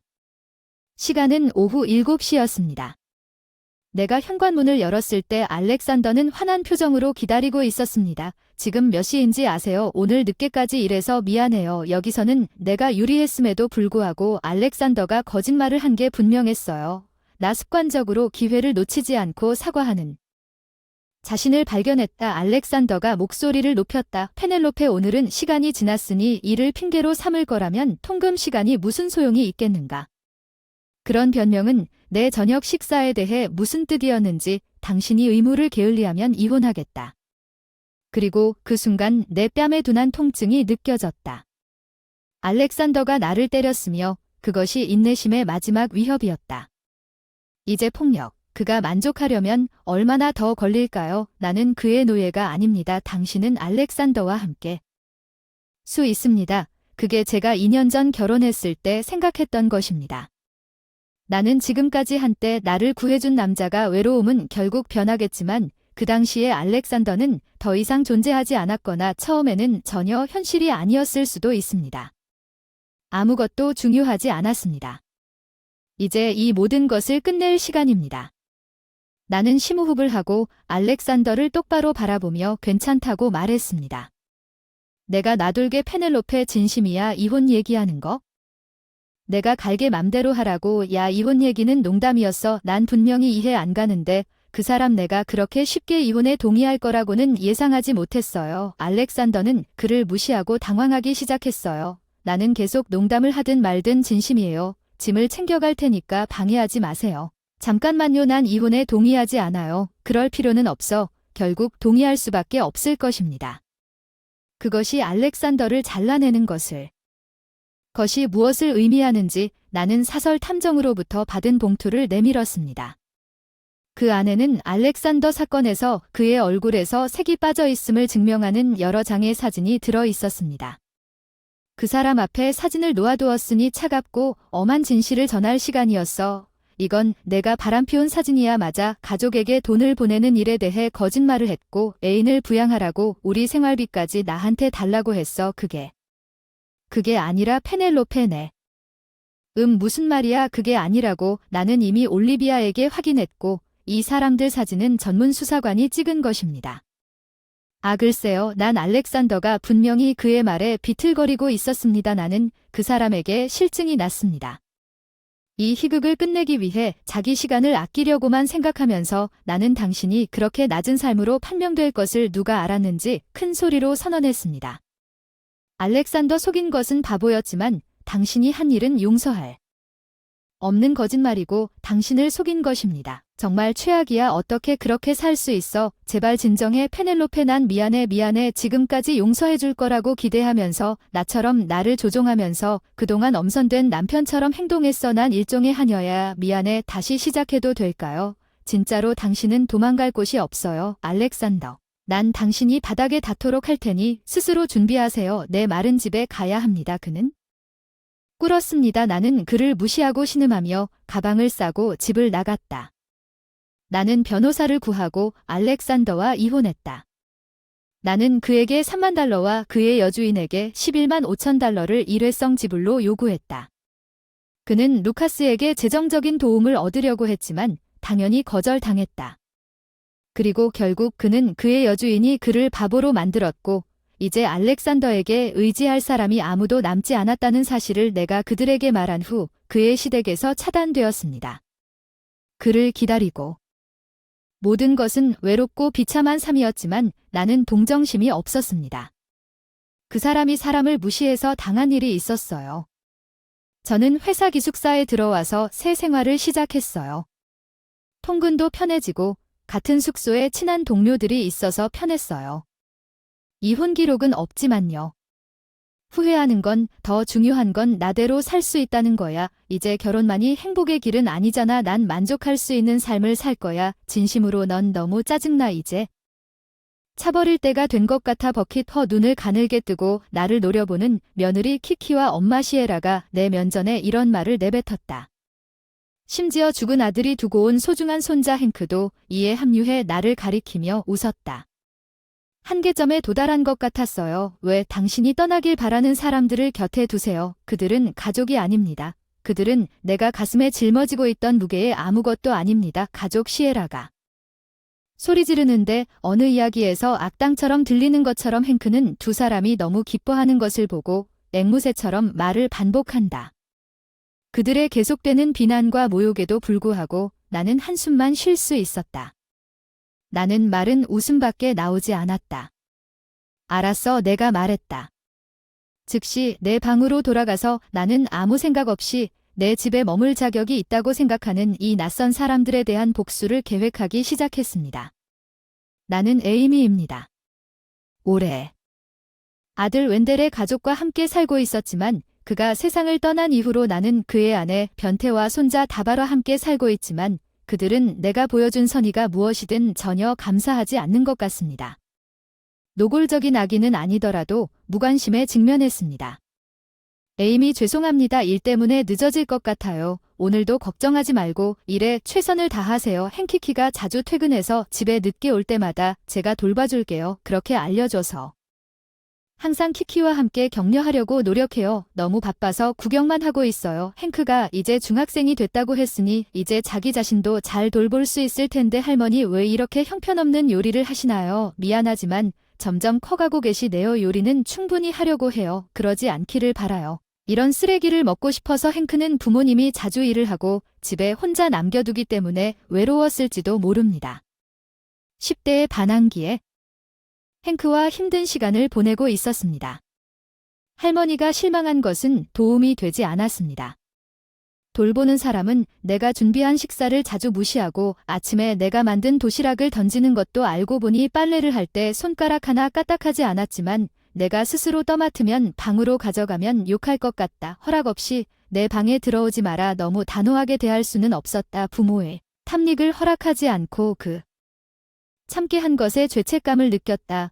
그의 행동을 더 나쁘게 만든 또 다른 요인이었습니다. 시에라 키키의 엄마 정말 에이미 당신은 내 손자를 이 쓰레기로 퇴색시키고 있어요. 미안해요. 행크 할머니가 당신이 좋아하는 것 몇 가지를 가져왔습니다. 어서 먹어보세요. 당신은 생명의 은인입니다. 시에라가 예기치 않게 바지선에 올 것입니다. 인사도 샤워도 없이 행크는 선물을 들고 선물을 불렀다. 행크가 가장 좋아하는 음식인데도 칼로리가 높고 많아서 까다로운 식습관을 암시했음에도 불구하고 야채를 싫어하는 행크는 그렇지 않았다. 그의 외할머니 시에라는 나를 비판하는 것을 좋아했고 그녀가 원하는 것은 무엇이든 말할 수 있는 기회를 이용하여 행크와 자신 모두의 기분을 좋게 만들었습니다. 그 과정에서 때때로 그녀는 나뿐만 아니라 세상을 떠난 웬델을 욕하기도 했습니다. 하지만 우리 아이들과 그의 아내 행크는 아마도 매일 잔소리를 하는 나보다 시에라를 더 좋아했을 것입니다. 행크의 악화되는 태도와 시에라의 가능하게 하는 행동에 점점 좌절감을 느끼고 있었습니다. 여전히 나는 일주일에 한두 번뿐이라고 스스로 평정을 유지했지만 그 평정은 변태가 깨졌을 때 깨졌습니다. 그런데 에이미가 다음 주말에 우리 엄마가 오는데 미리 알림을 줬어.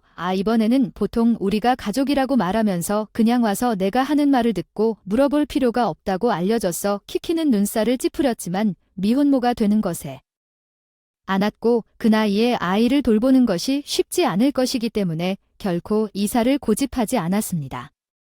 두 사람 모두를 돕기 위해 최선을 다할 것이라고 생각했습니다. 우리 여기서 함께 살아도 괜찮아 시에라가 우리와 함께 살게 될 거야. 응 행크는 이미 우리 엄마를 좋아하니까 괜찮을 텐데 키키의 관점에서 할 말을 잃었다. 그래도 키키의 엄마는 더 믿을만했다. 그동안 키키와 행크를 돌봐주셨던 분이 저와 의논도 않고 내 반응을 무시하고 그런 결정을 했다는 사실에 상당히 충격을 받았습니다. 키키는 계속해서 에이미의 의견도 묻지 않았습니다.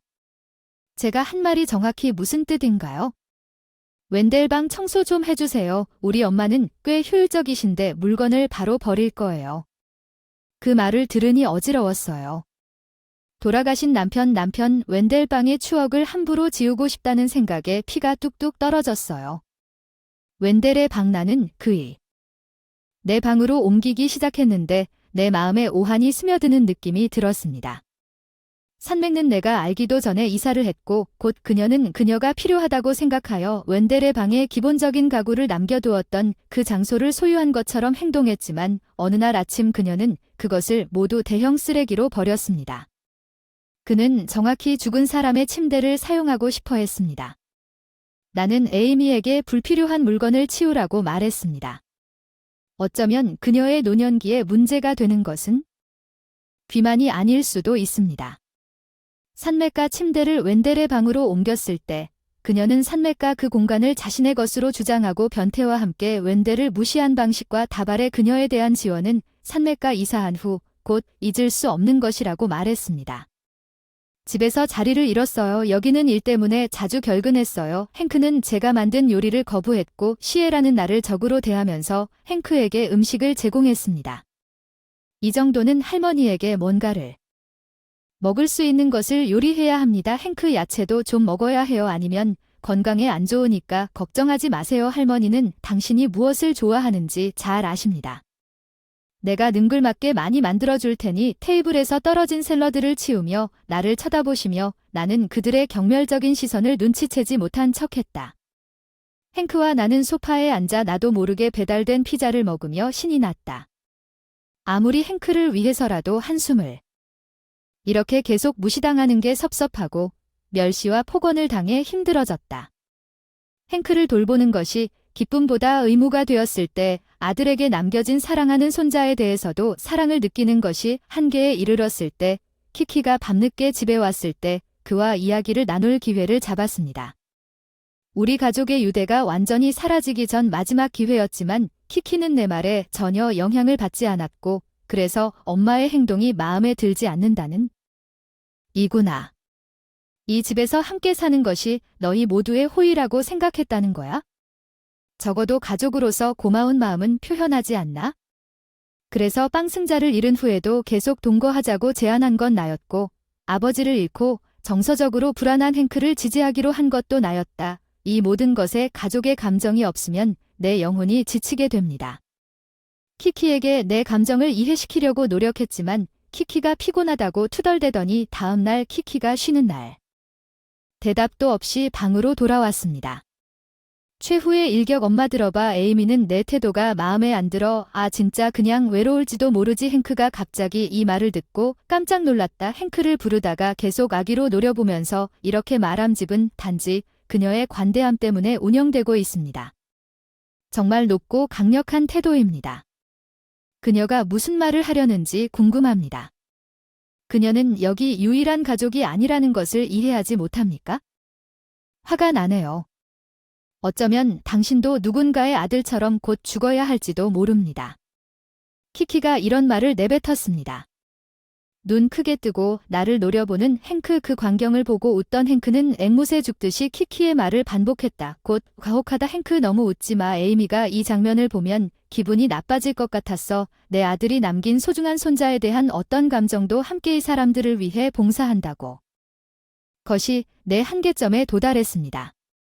당신의 부재를 바라는 사람들은 가족이 아니거나 무거운 짐이 아니라고 말하면서 오래전에 사라졌습니다.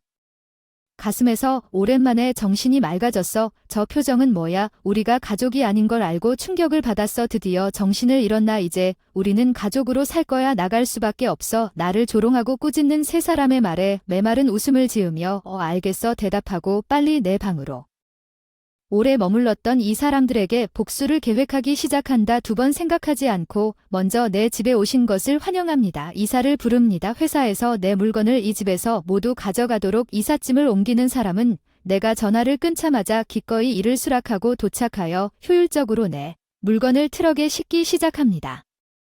잠깐만. 대부분의 가구와 가전제품도 가져가는 이유는 무엇입니까? 이 집에 있는 것 중 내가 산 것들은 너만 거야 놔둬야 해. 아니 고마워. 낯선 사람을 위해 아무것도 남길 생각은 없어. 어쩌면 항상 적응해줬는데 세 사람이 놀란 것 같아. 나는 냉정하게 대답했지만 가족도 아니고 괜찮은 인간도 아니라고 말할 수 없는 욕을 퍼붓는 놈들이었다. 동거를 시작하면 더 이상 줄 게 없다. 돈을 아끼고 싶다고 해서 가구를 대부분 샀다. 그리고 키키가 가장 좋아하는 전자레인지와 행크가 즐겨 사용하는 포함된 가전제품 내 소지품을 가져가는 동안 이삿짐을 옮기는 사람들이 신속하게 포장해 주었습니다. 세 사람은 불쾌한 표정을 지으면서도 계속 저격합니다. 괜찮습니다. 치워주셔서 정말 기뻐요. 그 낡은 가구 때문에 기분이 싱그럽습니다. 할머니 거기 계시는 동안 나한테 새 침대를 사주시는 건 어때요? 전보다 더 큰 침대로 사시죠. 전 그들의 끊임없는 냉소적인 말과 지열이 빈집 주위를 춤추고 난 후 마지막 상자의 테이프를 그들의 방과는 별도로 나는 쾌활한 우물을 준 다음 그들 중 3명에게 등을 돌리고 이 집이 얼마나 멋진지 떠났습니다. 이제 귀찮은 일이 사라졌으니 더 이상 돌아갈 집이 없습니다. 그들의 시끄러운 소리를 무시하고 혼자 외로운 은퇴를 보내십시오. 불평은 어쩔 수 없이 웃었다. 내가 가방을 들고 나왔다고 그 사람들은 정말 이게 끝났다고 생각하는 걸까? 나는 앞으로 일어날 일에 대해 어떻게 궁금해하는 3명의 낙관적인 얼굴을 다시 한번 돌아보았다. 로즈는 속으로 부드럽게 웃었다. 나 생각하고 있는데 잠깐 뭐 한 거야? 내가 떠난 지 며칠 만에 전화로 화난 목소리가 들려왔어. 어느 날 오후 호텔에서 쉬다가 새로운 살 곳을 찾다가 급히 서류 작업을 마쳤어. 일해야 할 키키한테 전화가 왔어요. 휴가를 냈는데 그게 중요한 게 아니네요. 우리 집에 무슨 한 걸까요? 키키의 말에 일부러 아인 척하는 듯이 저에게 욕설을 퍼붓는 것도 무시하고 화를 냈습니다. 어떤 압박감에 아무렇지도 않게 상황을 처리하고 그녀의 질문에 대답했습니다. 집을 팔았습니다. 더 이상 내가 살 곳이 아닙니다. 당신이 그것을 팔았습니다. 우리 집이 샀습니다. 우리 집이 아니라 내 집입니다. 내가 말했을 때 자산 분할을 잊어버렸나요? 그녀는 집이 내 큰 아들의 명의라는 완전히 잊은 채 침묵했다고 말했지만 자산 분할 중에 여기는 너무 번거로워서 지저분한 서류 작업을 모두 나에게 버렸습니다. 나는 그녀의 대담한 요청에 집 소유권을 이전하기로 동의했습니다. 그녀와 관련된 모든 재정적인 문제에 대한 대가로 행크는 그녀가 방금 사실을 깨달았다는 사실을 깨달았고 그녀는 미친 듯이 변명하기 시작했습니다. 그것은 제가 집에서 하는 일이 내 사업이라는 뜻이 아닙니다. 곧 이사 준비를 하십시오. 그러면 우리는 살 곳이 아니라 내 문제는 남의 집이야. 내가 떠나는 동안 귀찮은 일이 없으면 편하다고 큰 소리로 외쳤던 키키는 열정을 잃고 나직하게 중얼거리고 있었다. 슬라이는 다른 두 사람 뒤에서 이제 뭐 할 거냐고 꾸짖는 목소리를 우연히 들었는데 시에라한테 물어보는 건 어때? 빌어먹을 너희 부모님도 전에 살던 낡은 집은 잘 될 거야. 그 집은 이 집보다 훨씬 낡았어. 거기로 돌아갈 수 있는 방법이 없어. 아파트 같은 거 아니면 그냥 이 집을 가질 수 없나요? 농담인가요? 집을 공짜로 원해요. W가 남긴 상속 재산을 사용하고 알아내세요. 내가 그녀에게 내 마음의 일부를 줬더니 전화 반대편에서 혼란이 터졌습니다. 다들 한꺼번에 얘기를 해서 무슨 말인지 알아들을 수가 없어서 잠시 전화를 끊었는데 계속 전화가 왔는데 무시하고 행크 번호로 전화가 왔어요. 네 할머니 미안해요. 살고 싶어요. 다시 한번 가족으로서 알겠습니다. 더 이상 불평하지 않을 것을 약속드립니다. 당신이 요리하는 음식은 실제로 정말 맛있습니다. 지금은 단지 당신이 나를 버터로 만들려는 것처럼 들리지만 그의 말은 이전의 거친 태도와 극명하게 대조되어 나를 잠시 흔들렸습니다. 그런데 킹키가 소름 끼치는 미소를 지으며 이제 죽을 때가 되지 않았냐며 행크가 나를 비웃듯이 큰 소리로 웃던 날이 떠올랐다. 그 순간 웬델의 자식이 아닌 줄 알았어. 행크는 키키의 자식이 아니라 웬델할 수 없었어. 내가 너희 가족 세 식구와 함께 행복하게 살았으면 좋겠는데 문제가 발생한 순간부터 곡을 바꾸고 화를 내는 천박한 흔적을 봐라. 잠깐만요. 죄송합니다. 용서해주세요. 몇 가지 실수는 되돌릴 수 없습니다. 그걸 가르쳐주세요. 내 엄마랑 할머니도 그걸로 또 끊었고 키키한테 전화가 계속 오더니 결국 포기하는 듯 멈췄어. 모든 게 끝났어. 위에 올려놓은 웬들 사진 앞에 손을 포개고 보고했어. 며칠 후 조용히 그에게 행크의 눈물을 흘리는 전화에 따르면 세 사람은 집이 매물로 나온 후 키키의 옛집으로 돌아갈 수밖에 없었습니다. 히이키는 웬델의 유산과 생활비를 무분별하게 소비하고 있었습니다. 그들의 재정적 무모함으로 인해 산매과의 끊임없는 논쟁으로 인해 다발에게 매일 스트레스를 주었고 무슨 일을 하였습니까? 제가 이 집에 소속된 것 같지? 친구 집에서 놀고 있었습니다. 살고 싶습니다. 다시 할머니와 함께 내 친구들에게 부담이 되지 않도록 노력해. 알았어. 행크는 계속 피해자 카드를 사용하지만 현재 가족에게 감사하려고 노력하지 않고 단지 나를 설득하려고 노력하고 있는 것 같아. 내가 좌절감을 느끼는 것을 배우지 못한 것이 분명하다. 나는 행크의 호소에 감동받지 않고 그것을 무시하기로 결정했습니다. 헤이키도 행크에게 소리를 지르고 시에라의 강의를 참을 수. 불만이 섞인 목소리로 나를 불렀습니다. 행크와 키키는 모두 자신에게 편리한 것만 말해줍니다. 하지만 덜 신경 쓸 수가 없었어요. 에이미, 우리 다시 가족이 될 수는 없나요? 제가 사라졌을 때 당신은 꽤 행복해 보였어요. 그렇죠? 그건 잘못된 단어 선택이었죠.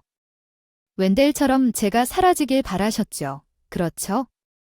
나는 그녀가 내 선의를 짓밟고 거만하다고 말하는 것과 같은 말을 하는 사람과 가족이 될 수 없으므로 그녀를 위해 더 이상 아무것도 할 생각이 없습니다.